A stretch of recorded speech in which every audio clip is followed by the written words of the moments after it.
음주운전 처벌을 강화하는 이른바 윤창호법의 계기가 된 교통사고에 1심 판결이 나왔습니다. 윤창호 씨를 치어서 숨지게 한 가해자에게 법원이 징역 6년형을 선고했습니다. 취재기자 연결해서 좀 더 자세히 알아보죠. 김종호 기자. 네, 부산입니다. 네, 이전 사건과 비교해서는 중형이 선고됐다고 할 수 있겠지만 이 사건이 워낙 특별했기 때문에 유족 등의 입장은 또 다를 것 같습니다. 먼저 재판부가 어떤 판단을 한 겁니까? 네, 부산지방법원 동부지원에서 나온 오늘 판결은 앞서 말씀하셨던 징역 6년형입니다. 위험한 운전으로 다른 사람을 숨지게 한 경우 대법원 양형 기준은 징역 1년에서 4년 6개월형 사이인데 더 엄하게 죄를 물었습니다. 재판부는 가해자 박모 씨가 술을 마시고 자제력이 부족한 상황이었다고 치부하기에는 결과가 너무 무겁다고 판단했습니다. 또 유족이 엄벌을 요구하고 있고 양형 기준을 벗어나는 데는 신중해야 하지만 이미 음주운전을 엄벌해야 한다는 사회적 합의가 무르익었다고 설명했습니다.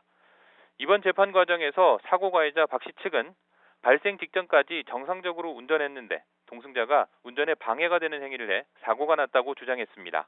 하지만 법원은 사고가 나기까지 과정을 보면 음주운전이 이번 사고의 명백한 이유라고 판단했습니다. 박 씨가 운전 중에 과격한 말을 하고 동승자와 어눌한 말투로 대화를 나눴고 중앙선 침범과 급과속 등도 확인된다고 말했습니다. 박 씨는 지난해 9월 25일 새벽 부산 해운대구 미포 오거리에서 혈중 알코올 농도 0.134% 만취 상태로 승용차를 운전하다 인도에 서 있던 윤창호 씨와 친구 배모 씨를 치었습니다. 사고로 중태에 빠졌던 윤 씨는 지난해 11월 결국 숨졌습니다. 사고 당시 22살로 전역을 앞두고 휴가 중이던 윤 씨가 채 꿈을 펴보기도 전에 세상을 떠나게 되자 음주운전은 살인행위라는 국민적 공분이 일었습니다. 이런 공분은 음주운전 처벌을 강화하는 계기가 됐습니다. 음주운전 처벌 수위를 높이고 음주운전 기준을 강화하는 내용 등을 담은 이른바 윤창호법이 지난해 12월 국회를 통과해 시행에 들어가게 된 겁니다. 하지만 박 씨의 경우는 그 전에 벌어진 사건이라 개정 법률의 적용을 받지 않았습니다.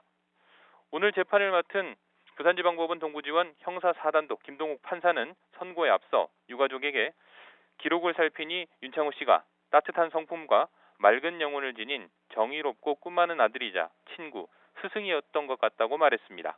또 고인이 꿈꾼 세상이 고인의 이름으로 남아 꼭 이루어지길 기원하겠다는 위로를 건네기도 했습니다.